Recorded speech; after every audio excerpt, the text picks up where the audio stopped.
Apa yang menyebabkan Panglima Besar Persia yang dikenal cerdas, licik, dan penuh tipu muslihat, sosok yang mewakili puncak kemegahan duniawi dengan mahkota bertahta berlian, akhirnya tunduk bersimpuh pada keimanan di hadapan seorang pria yang tidur beralaskan tanah?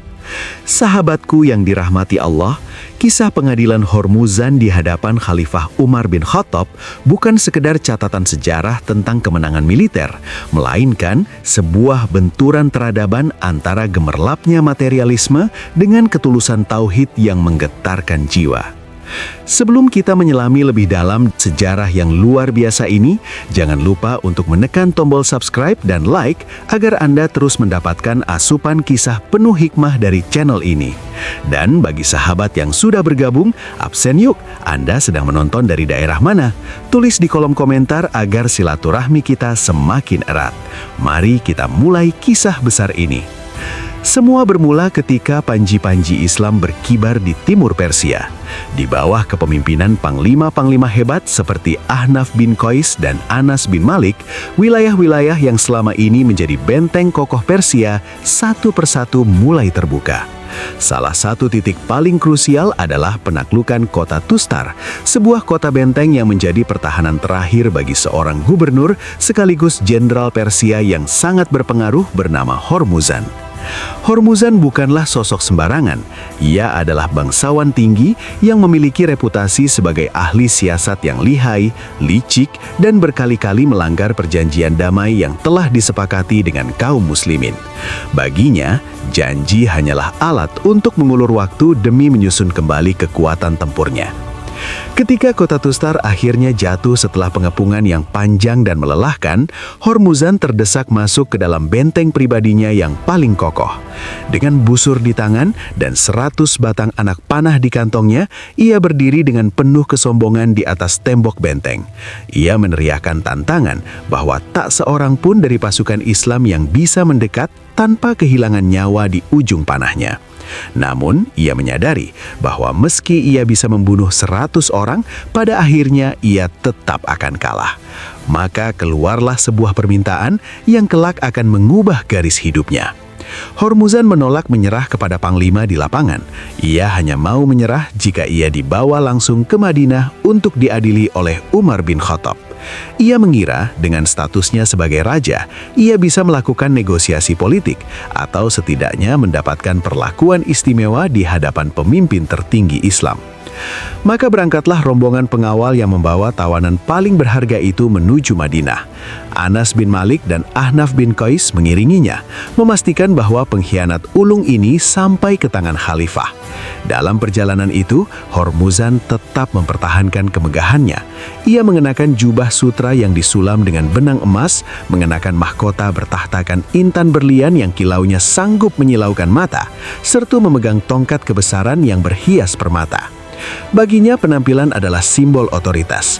Ia ingin menunjukkan kepada penduduk Madinah bahwa meskipun ia tertawan, ia adalah seorang raja dari peradaban yang jauh lebih maju secara materi dibandingkan orang-orang Arab di padang pasir. Sesampainya di pinggiran Madinah, pemandangan kontras mulai terjadi.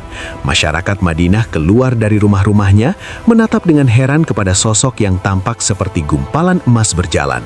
Namun, keheranan Hormuzan jauh lebih besar. Ia membayangkan akan memasuki istana megah dengan barisan pengawal bersenjata lengkap dan singgasana yang tinggi. Namun, saat rombongan tiba di rumah Umar, mereka tidak menemukan siapa-siapa. Khalifah dunia yang wilayah kekuasaannya telah menjangkau Syam, Mesir, hingga sebagian besar Persia itu ternyata sedang berada di masjid untuk menyambut tamu. Pencarian pun berlanjut ke Masjid Nabawi, namun di dalam masjid pun sepi, hingga akhirnya beberapa anak kecil yang sedang bermain menunjuk ke arah sudut masjid. Di sana, di atas hamparan pasir yang kasar, di bawah bayang-bayang dinding masjid, terlihat seorang pria paruh baya sedang tertidur lelap. Tidak ada ranjang empuk, tidak ada kain sutra, bahkan tidak ada satupun pengawal yang berdiri menjaga tidurnya. Kepalanya hanya berbantalkan serban lusuhnya sendiri yang dilipat. Hormuzan tertegun. Ia bertanya kepada Mughirah bin Syu'bah yang bertindak sebagai penerjemah, "Di mana Umar?" Ketika Mughirah menunjuk ke arah pria yang sedang tidur itu, Hormuzan hampir tidak mempercayai indranya. Ia bertanya berkali-kali, "Mana penjaganya? Mana pengawalnya? Di mana kemegahannya?" Mughirah menjawab dengan sebuah kalimat yang menggetarkan. Ia tidak memiliki pengawal. Karena ia memimpin dengan adil, maka ia merasa aman dan ia bisa tertidur dengan tenang. Hormuzan yang terbiasa hidup dalam paranoia istana, di mana setiap langkahnya harus dijaga oleh ribuan prajurit karena takut akan pembunuhan, merasa dunia logikanya runtuh. Ia sempat bergumam bahwa pria yang tidur ini pastilah seorang nabi. Namun Mughirah segera meluruskan bahwa ia hanyalah seorang penguasa yang mengikuti jejak kenabian Muhammad. Ketika kebisingan mulai meningkat karena banyaknya orang yang berkumpul, Umar bin Khattab terjaga dari tidurnya. Ia duduk, mengusap wajahnya, dan seketika pandangannya tertuju pada sosok di depannya yang berkilauan oleh perhiasan dunia. Umar tidak terpesona. Sebaliknya, wajahnya menunjukkan rasa muak dan ketidaknyamanan. Ia memalingkan wajah dan bergumam tentang perlindungan Allah dari godaan dunia yang fana. Umar memerintahkan agar semua perhiasan dan pakaian mewah itu dilepaskan dari tubuh Hormuzan. Ia menolak berbicara dengan orang yang masih terbungkus kesombongan materi. Hanya setelah Hormuzan mengenakan pakaian sederhana, barulah pengadilan itu dimulai. Umar memulai dengan pertanyaan tajam mengenai pengkhianatan-pengkhianatan yang telah dilakukan Hormuzan di masa lalu. Hormuzan, yang merasa nyawanya di ujung tanduk, mencoba membela diri dengan argumentasi sosiologis. Ia mengatakan bahwa di masa lalu, ketika orang Persia menang atas Arab, itu karena Tuhan tidak memihak siapa-siapa, sehingga kekuatan fisiklah yang menang. Namun sekarang, setelah Islam datang, Tuhan beserta kaum muslimin, sehingga Persia tidak lagi memiliki kesempatan. Umar menolak alasan itu dan menegaskan bahwa kemenangan Islam adalah karena persatuan di atas kebenaran, sementara Persia hancur karena perpecahan di atas kebatilan. Ketegangan mencapai puncaknya ketika Umar menyatakan bahwa Hormuzan pantas dihukum mati atas darah kaum muslimin yang telah ia tumpahkan melalui pengkhianatan perjanjian. Disinilah kecerdikan Hormuzan diuji. Dengan suara gemetar, ia meminta seteguk air, mengklaim bahwa ia sangat haus sebelum ajal menjemputnya. Umar, dengan sifat mulianya, tidak ingin membunuh orang dalam keadaan haus. Beliau memerintahkan petugas untuk membawakan air. Namun ketika air diberikan dalam wadah yang kasar, Hormuzan menolak dengan alasan bahwa ia tidak terbiasa minum dari wadah rakyat jelata. Setelah diberikan wadah yang lebih layak, ia memegang gelas itu dengan tangan gemetar. Ia bertanya kepada Umar, "Apakah aku aman sampai aku selesai meminum air ini?" Umar menjawab tanpa ragu, "Ya, engkau aman sampai engkau meminum air itu." Detik itu juga, Hormuzan sengaja menjatuhkan gelas tersebut hingga airnya tumpah ke tanah. Ia kemudian menuntut janji Umar. Karena secara teknis ia belum meminum air tersebut dan airnya sudah tidak ada lagi untuk diminum, maka menurut logika hukum janji tersebut, ia harus tetap dalam keadaan aman selamanya. Umar terdiam, menyadari bahwa ia baru saja dikelabui oleh siasak bahasa. Namun sebagai seorang Al-Faruq yang menjunjung tinggi hukum, ia tidak bisa menarik kembali kata-katanya. Umar bin Khattab terhenyak sejenak menyaksikan kejadian yang berlangsung begitu cepat di hadapannya.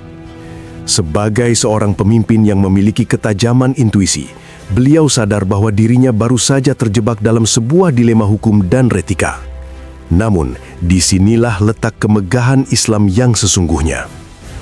Umar berpaling kepada Anas bin Malik seolah meminta kesaksian. Anas, yang saudaranya sendiri telah syahid di tangan Hormuzan, dengan kejujuran yang luar biasa membenarkan bahwa sang khalifah memang telah mengucapkan kalimat jaminan keamanan tersebut. Bagi masyarakat Madinah saat itu, sebuah janji yang keluar dari lisan pemimpin adalah hukum yang mengikat, lebih kuat daripada segel resmi manapun di dunia. Umar kemudian menatap Hormuzan dengan pandangan yang dalam, sebuah perpaduan antara kekaguman atas kecerdikan musuhnya dan kemarahan karena pengkhianatan masa lalunya. Beliau berkata, "Engkau telah memperdayakanku. Namun demi Allah, aku tidak akan melanggar janji yang telah aku ucapkan di hadapan kaum muslimin." Keteguhan Umar dalam memegang janji ini menjadi tamparan keras bagi ego Hormuzan. Selama ini, dalam dunia politik Persia yang penuh intrik, janji adalah komoditas yang bisa diperjualbelikan. Namun di hadapan Umar, janji adalah bentuk penghambaan kepada Allah. Melihat keadilan yang begitu mutlak dan kesederhanaan hidup yang tak masuk akal bagi seorang penguasa dunia, hati Hormuzan yang keras mulai melunak. Ia menyadari bahwa kekuatan yang menggerakkan pasukan Islam bukanlah sekedar ambisi teritorial atau harta rampasan perang, melainkan sebuah nilai yang jauh lebih tinggi.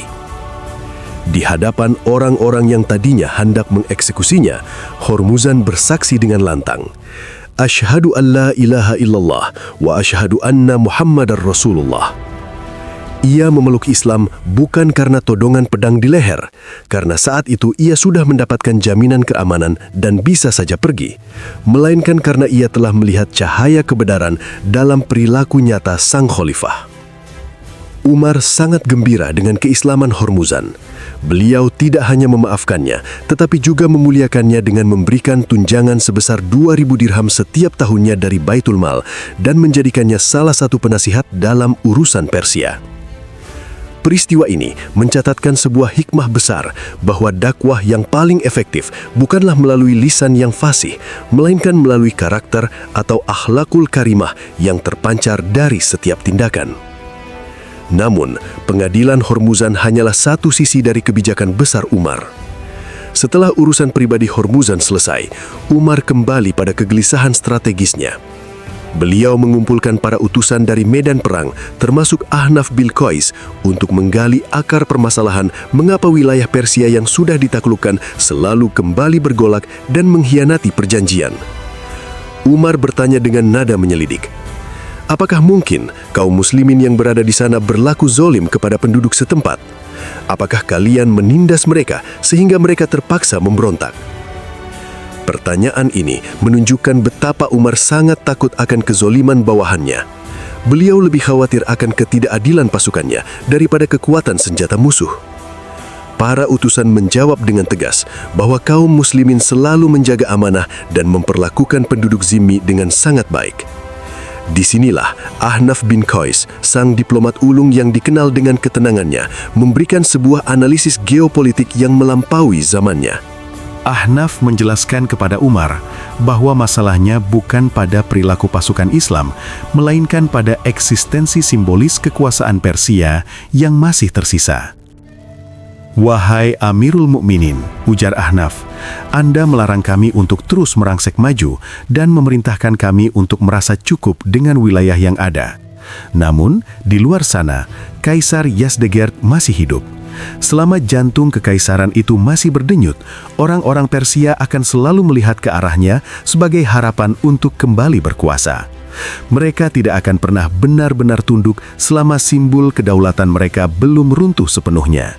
Ibarat memotong cabang pohon, ia akan selalu tumbuh kembali selama akarnya masih tertanam kuat." Analisis Ahnaf ini membuka cakrawala baru bagi Umar bin Khattab. Selama ini, Umar sangat berhati-hati dalam melakukan ekspansi karena beliau mengkhawatirkan keselamatan nyawa kaum muslimin di wilayah yang terlalu jauh. Namun, penjelasan Ahnaf menyadarkan beliau bahwa defensif yang berlebihan justru bisa mengakibatkan kerugian yang lebih besar di masa depan.